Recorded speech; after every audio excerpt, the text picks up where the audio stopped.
ఈ వీడియోను మీకు సమర్పిస్తున్న వారు శుభమస్తు షాపింగ్ మాల్. తల్లిదండ్రుల సేవలో జీవితాన్నే అర్పించిన కుమారుడి కథ విన్నారా? ఒక బాణం శబ్దం, ఒక క్షణిక అపశృతి, ఒక రాజు పశ్చాత్తాపం, కానీ యుగ యుగాలకు నిలిచిపోయిన పితృభక్తి గాథ. తల్లిదండ్రుల పట్ల కర్తవ్యమే పరమ పూజనీయమని నిరూపించిన ఆదర్శనీయ కుమారుడు శ్రవణుని సేవా సుధా, బాణవేదనలో వెలసిన భక్తి గాథ.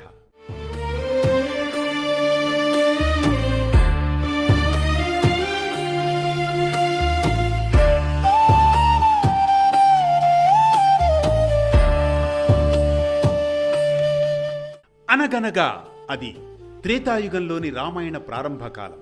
శ్రవణకుమారుడు తన వృద్ధ అంధ తల్లిదండ్రులకు ఏకైక ఆశ్రయం.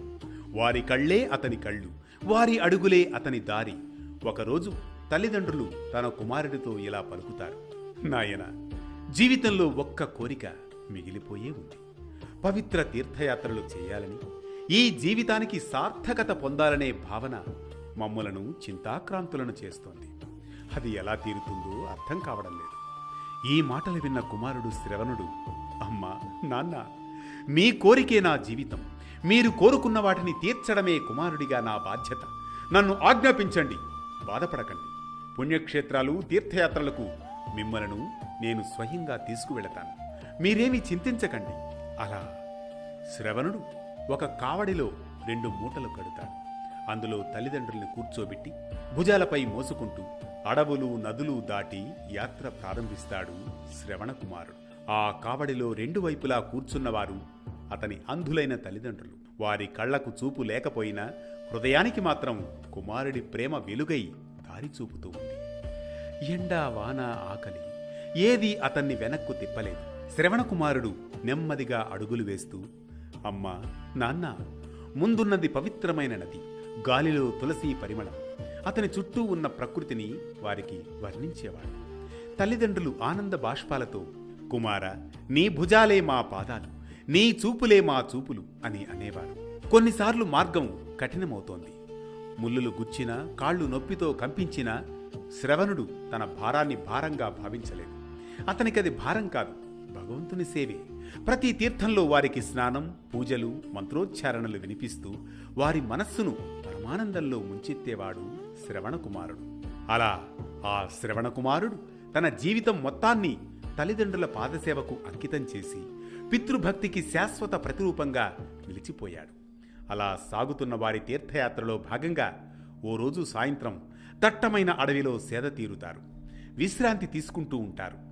దాహమేసి తల్లిదండ్రులు నీరు అడిగారు శ్రవణకుమారుణ్ణి. నాన్న, దగ్గరలోనే జలాశయం శబ్దం వినిపిస్తోంది. వెంటనే మీకు నీళ్లు తీసుకువస్తాను అని శ్రవణకుమారుడు కుండ తీసుకుని బయలుదేరుతాడు.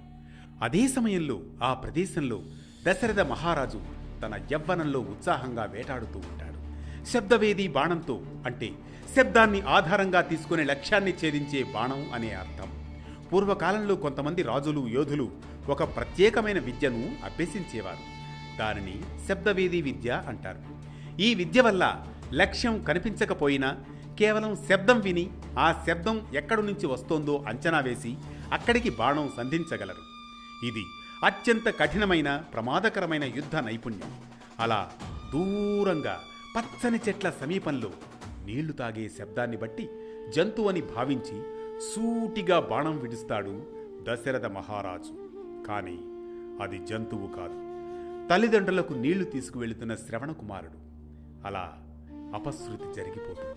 ఆ సమయంలో దశరథుడు శబ్దవేది బాణం విడిచిన వెంటనే అడవిలో జంతువు కేకలు వినిపించవు సరికదా, ఒక యువకుడి వేదనామయ స్వరం వినిపిస్తుంది. నన్నెవరో గాయపరిచారు అంటూ కూలబడిపోతాడు. ఆ స్వరం విన్న క్షణమే దశరథుడి హృదయం కృంగిపోతుంది. అప్పటికే నిర్ఘాంతపోయాడు దశరథ మహారాజు. ఇది జంతువు కాదు, మనిషి అని అప్పటికి గ్రహిస్తాడు దశరథ మహారాజు. తక్షణమే పరిగెత్తుకుంటూ వడివడిగా అక్కడకు చేరుకుంటాడు దశరథ మహారాజు. రక్తస్రావంతో కూలిపోయిన శ్రవణకుమారుణ్ణి చూసి దశరథుడు తలదించుకున్నాడు. దశరథుడు గుండె పగిలే బాధతో వణికిపోయాడు. బాలక, నా అపరాధం క్షమించు అన్నాడు. శ్రవణుడు చివరి శ్వాసలో ఇలా అన్నాడు: రాజా, నేను వేట మృగం కాదు, అంధులైన నా తల్లిదండ్రులకు జలం తీసుకువెళుతున్న ఒక బ్రాహ్మణ కుమారుణ్ణి శ్రవణ కుమారుడు. నేను జలం తీసుకొస్తానని వారు ఎదురు చూస్తున్నారు. దాహంతో ఉన్నారు. దయచేసి ముందుగా వారికి నీళ్లు తీసుకువెళ్ళండి. అప్పుడే దశరథుడికి తెలుస్తుంది శ్రవణుని తల్లిదండ్రులు సమీపంలోనే ఉన్నారని. నా తల్లిదండ్రులే నా లోకం. ముందుగా వారి దాహం తీర్చండి. వారిని జాగ్రత్తగా చూసుకోండి. అలా శ్రవణుడే తన తల్లిదండ్రుల గురించి చెబుతాడు. తాను వారిని భుజాలపై మోసుకొని తీర్థాలు క్షేత్రాలు తిరుగుతూ తీర్థయాత్రలు చేస్తున్నానని వివరిస్తాడు. అలా ఆ తదనంతరం కొద్ది క్షణాల్లోనే శ్రవణ కుమారుడు ప్రాణాలు విడుస్తాడు. దశరథుడు తీవ్రంగా విలపించాడు. నా చేత ఘోర పాపం ఎలా జరిగిపోయింది, ఎలా అమాయకుని ప్రాణాలు బలి తీసుకున్నాను కదూ అంటూ కన్నీరు మున్నీరుగా విలపిస్తూనే శ్రవణ కుమారుడి తల్లిదండ్రుల వద్దకు వణుకుతూనే చేరుకుంటాడు. దశరథుని చేతులు కంపించాయి. హృదయం పశ్చాత్తాపంతో నిండిపోయింది. శ్రవణ కుమారుడి చివరి కోరిక ప్రకారం ఆయన తీసుకువచ్చిన పాత్రలోని నీటిని తీసుకుని దశరథుడు అంధులైన తల్లిదండ్రుల వద్దకు వెళతాడు. వారు అడిగారు, కుమారా, ఎందుకు ఆలస్యం? నీ స్వరం ఎందుకో కంపిస్తోంది? ఆ మాటలు విని దశరథుడి గుండెలో శూలం గుచ్చుకున్నట్లయింది. ఆయన తన తప్పును దాచలేదు. అంధులైన అతని తల్లిదండ్రులకు దశరథుడు ఈ దుర్వార్త చెబుతాడు. తలవంచి ఇలా అంటాడు, అయ్యా, నేనే మీ కుమారుణ్ణి నా చేతులారా సంహరించిన దోషిని. వేటలో అపశృతి జరిగిపోయింది. మీ కుమారుడు నా శబ్దవేది బాణానికి బలయ్యాడు. ఈ వార్తతో ఆ శ్రవణ కుమారుడి అంధ వృద్ధ తల్లిదండ్రులు కన్నీటి పర్యంతమవుతారు. తమ కుమారుని వద్దకు తీసుకెళ్లమని కోరారు. శ్రవణుడి మృతదేహాన్ని తాకి విలపించారు. దుఃఖంతో దశరథ మహారాజును ఇలా శపిస్తారు, ఇదిగో, నీవెవరో కాని మాకు ఇంతటి కడుపు కోతను తీసుకువచ్చిన పాపానికి నీవు కూడా ఇదే విధంగా కుమార వియోగ దుఃఖంతోనే మరణించుదువుగాక అంటూ తీవ్రంగా శపిస్తారు. ఆ శాపమే తరువాత శ్రీరాముని వనవాస సమయంలో దశరథ మహారాజు మరణానికి దారితీస్తుంది. శ్రవణ కుమారుడి త్యాగం పితృభక్తికి శాశ్వత చిహ్నమైంది. ఇది శ్రవణ కుమారుడి సేవా సుధ, బాణవేదనలో వెలసిన భక్తి గాథ. ఈ కథనం మనకిచ్చే సామాజిక సందేశం ఒక్కటే: తల్లిదండ్రుల సేవే సంతానం తొలి ధర్మమని, వారి ఆశీర్వాదం ఉన్న చోటే మనకు శాంతి, సంతోషమని.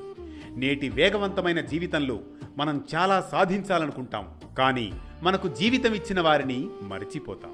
సంపదలు, విజయాలు తాత్కాలికమని, తల్లిదండ్రుల ప్రేమే శాశ్వతమని. శ్రవణ కుమారుడిలా ప్రాణత్యాగం చేయవలసిన అవసరం లేదని, ప్రేమతో మాట్లాడే ఓ మాట, సేవతో ఒక చేయి అందిస్తే చాలని. ప్రతినిత్యం ఓ పురాణ కథనం, సూటిగా, స్ఫూర్తిమంతంగా, సామాజిక సందేశంగా, ధర్మం చెప్పే కథల సవడి, జ్ఞానం చెలరేగే కథన ఒరవడి, అనగనగా అంటూ మళ్లీ రేపు పలకరిస్తుంది ఆరుబయట వెన్నెల్లో జోకొట్టే కథల్లా వేటు న్యూస్.